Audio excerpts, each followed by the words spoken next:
الحمد لله رب العالمين، والصلاة والسلام على أشرف المرسلين وعلى آله وصحبه أجمعين ومن والاه وتبع سنته إلى يوم الدين. الذي جل شانه وبه وطبب لهم مثلا رجلين جعلنا لأحدهما جنتين من أعناب وخففناهما بنهر وجعلنا بينهما زرعا وضرب لهم فيان ببندل مثلا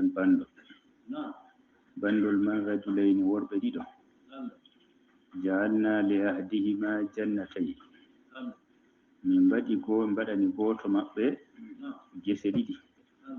min anabin gese inaboje wa hafafnahuma be nakal min pittiri gese ɗiɗi ɗe bo be dibinoje gese inaboje man gon nder gese dibinoje man bo taari wa ja'alna bainahuma zar'a min mbaɗi hakkunde gese man bo awre latti ɗum o awata o soda nde mawsiminkeju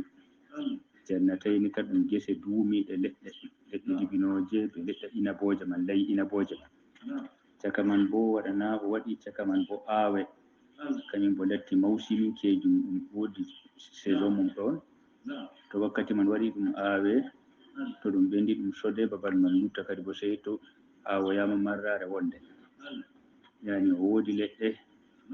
o wodi bo gese ɗon caka leɗɗe mako man kiltal jannatayni atat ukulaha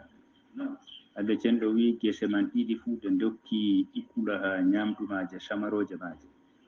walam tadlim minhu shay'an ɗe nakki sey haɗo koɓe mbonu hokkugo ko ɗum gese mako man fu ɗe ɓendi ɗe dokki samaroje bowanoɗe heɓego har gese man o fajjarna khilalahuma nahar caka coofi man bo e caka gese man bo Allah cenɗo min paɗɗitani mo coofi de ko yarnata gese man wa kana lahu thum Allah cenɗo wi samaroje lattana kam e ɗo man ɗo ɗe ɓendi baka Allah wi atat ukulaha fa qala li sahibihi o wiyata soba mako ɓawo ka annu o jokke ɗum jungo o nastini ɗum nder gese ɗe o yi ɗum ɗendalloje maje wa huwa yuhawiruhu oɗon waɗa hiwar be muɗum tontotira be mum o wolwa o jaabo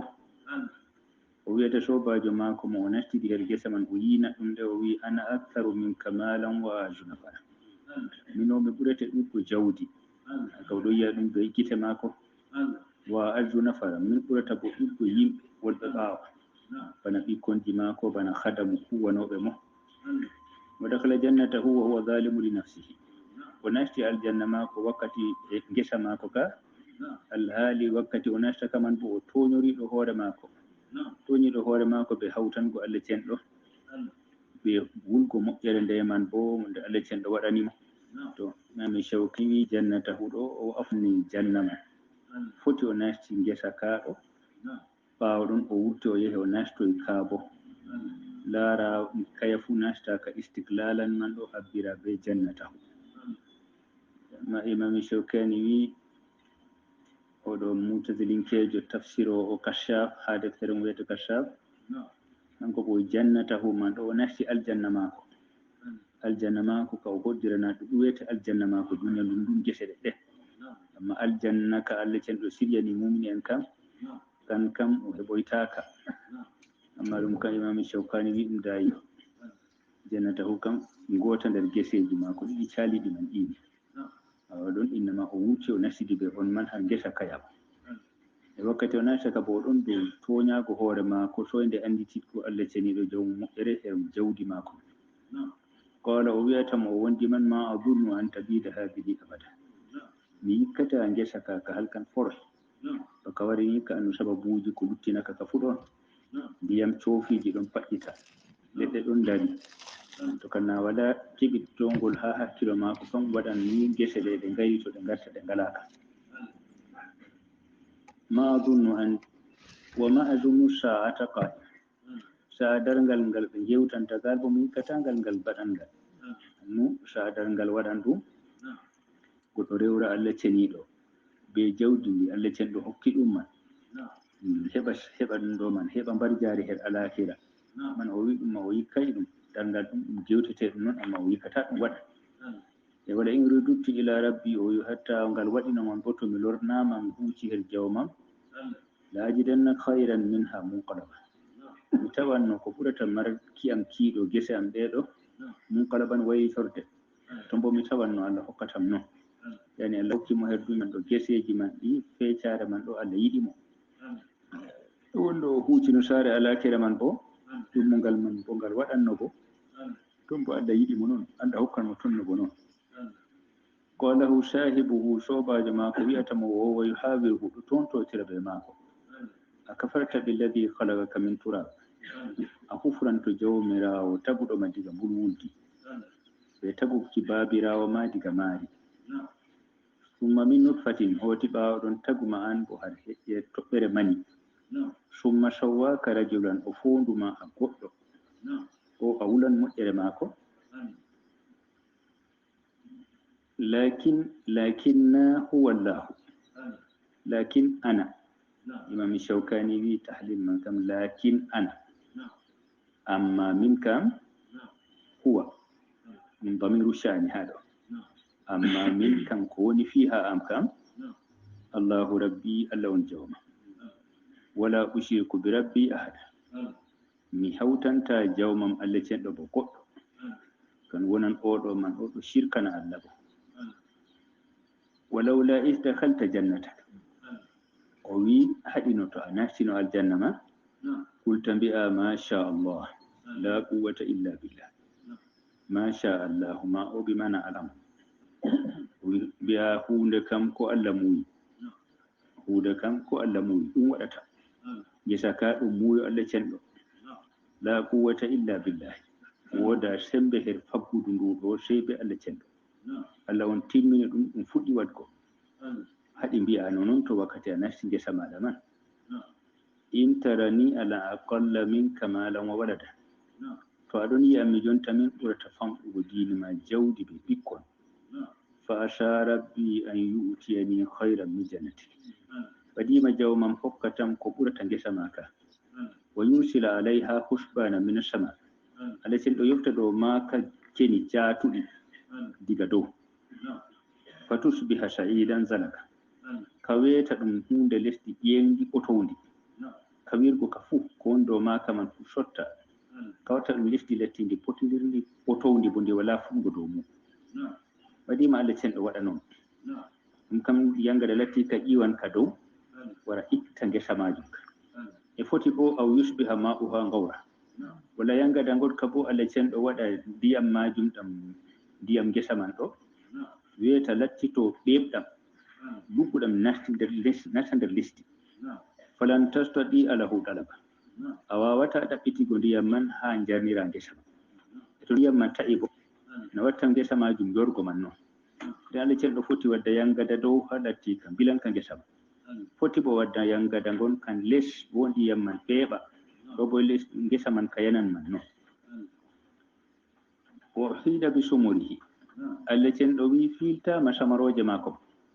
gese mako man ɗe Allah cenɗo jippini yangada dow maje ɗe ɗum yangada bo piiltuka ɗe fuu nattini dese man ɗiɗi fuu fa asbaha yukallibu kaffayhi ala ma anfaka fiha o weeti oɗon waylita newe mako tappidira newe mako ngam minsa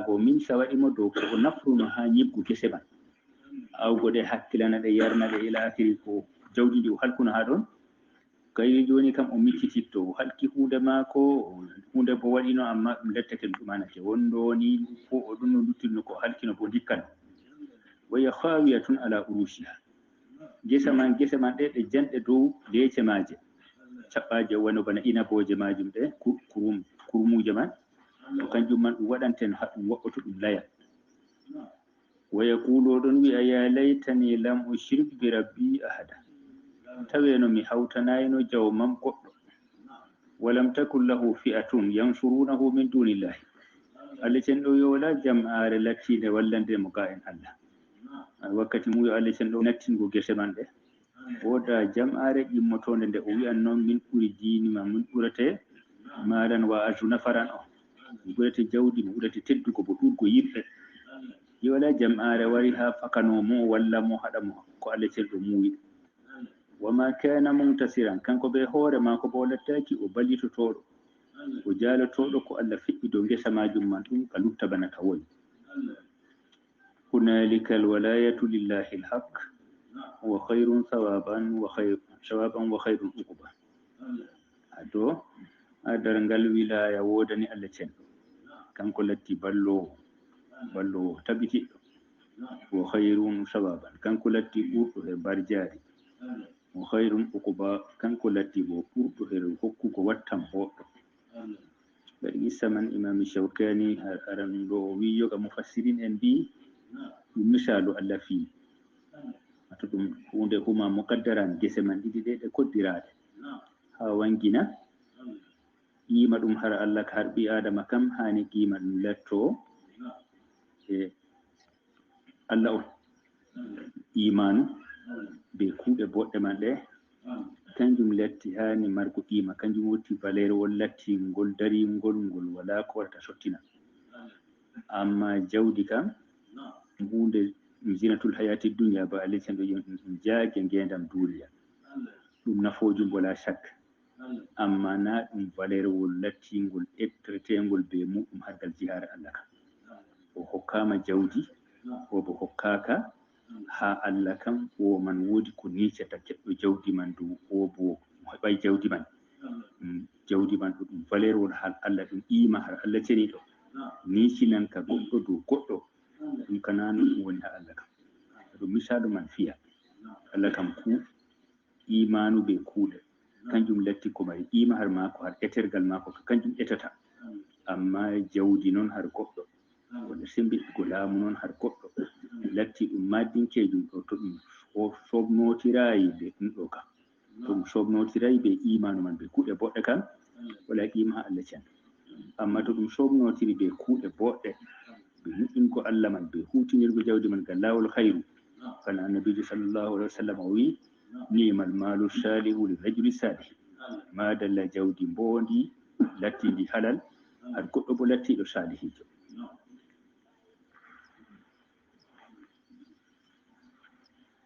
واضرب لهم مثل الحياة الدنيا في ينجيم مثال جندم دنيا كما إن أنزلناه مثال جندم دنيا بنديا من جبني من السماء تكتو فاختلط به نبات الأرض فنوجي لستين كيلو تيرنغام سبيدا ديام ديام من ديام جيبي فنوجي من جاري هم ديام من نوني جبو فere in killotirin gam sabida ndiyam man ɗum itini e fungoji man nden ɗum boobidini ɗum wooɗi ɗum jafni nden ɓaawo ɗon fa asbaha hashima ɗum weeti ɗum lattitoy ɗum hunde yeftande man hunde yaftande ɗiggude tasruhu riyahu keni ɗon jartande ken to ƴimmake duƴinade ko a ɗum ɗo jisuuji maare tampuɗi man ɗo pirna dillira ha nokkure wonde ni wiyete misalu ngendam duniya bana hunde ɓi adama ɓe ƴilmoto ɓe sembiɗa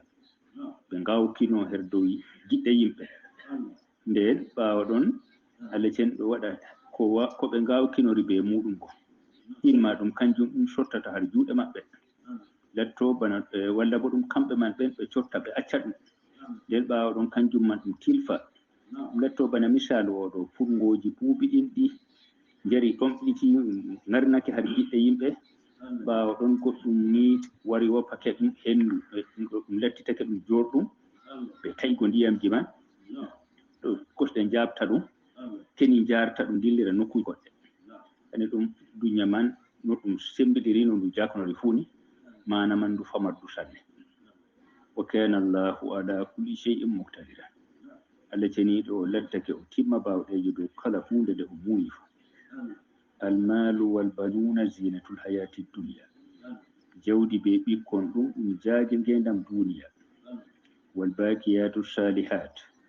kuuɗe boɗɗe korotoɗe luttanɗe khayrun inda rabbika kanjum latti ɓuran ɗum her jawma sawaban bar jari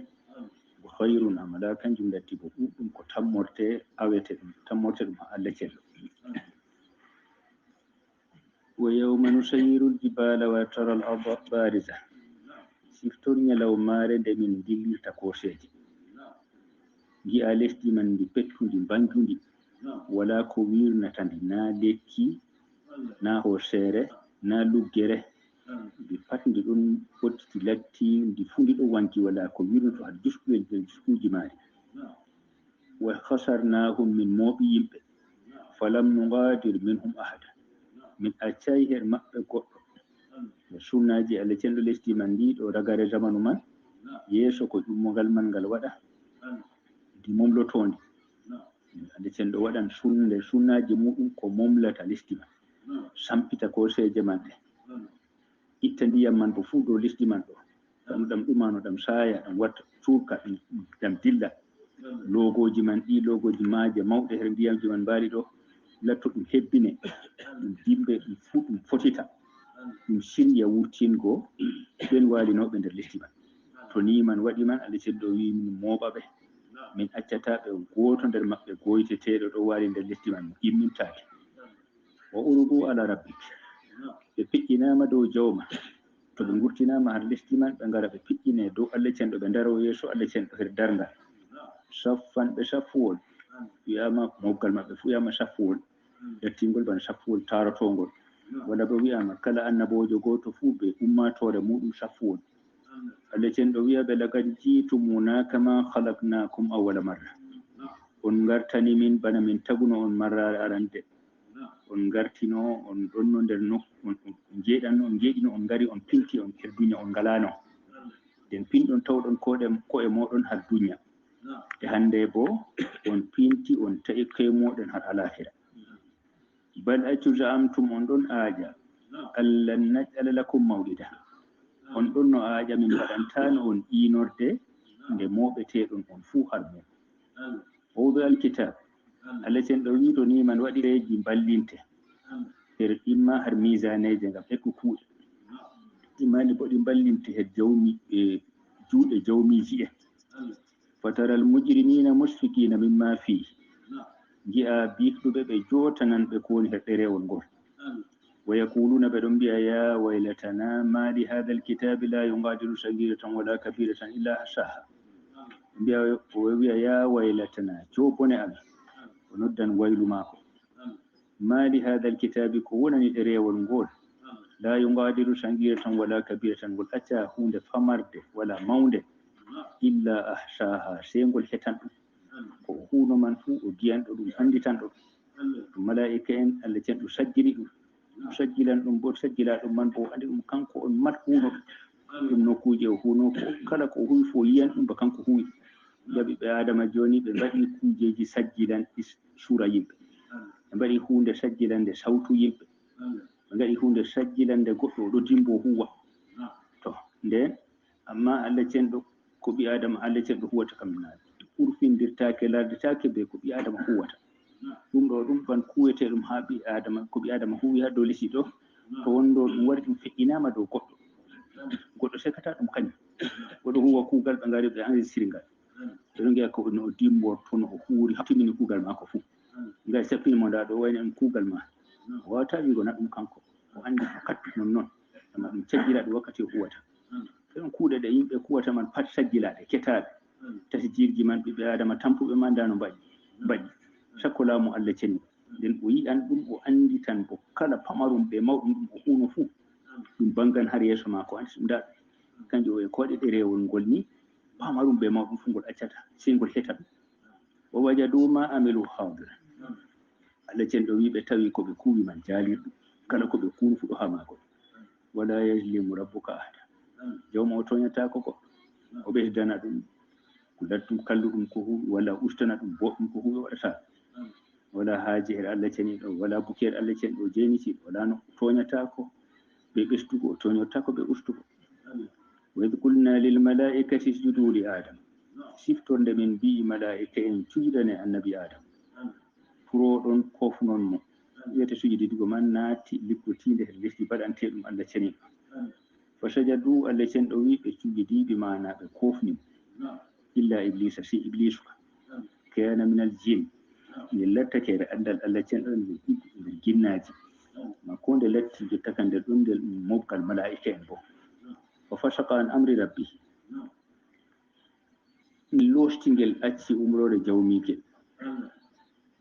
ngel sali ɗo wanago Allah cenɗo her umrore sujudi Allah cenɗo wi'a fatattakhizunahu wa zurriyatahu awliya min duni on jurtitto ngel kangel be zuriya magel ɗum henniɗiraɓe walloɓe on ɓe ɗaɓɓititton wallide her mum ga e ammin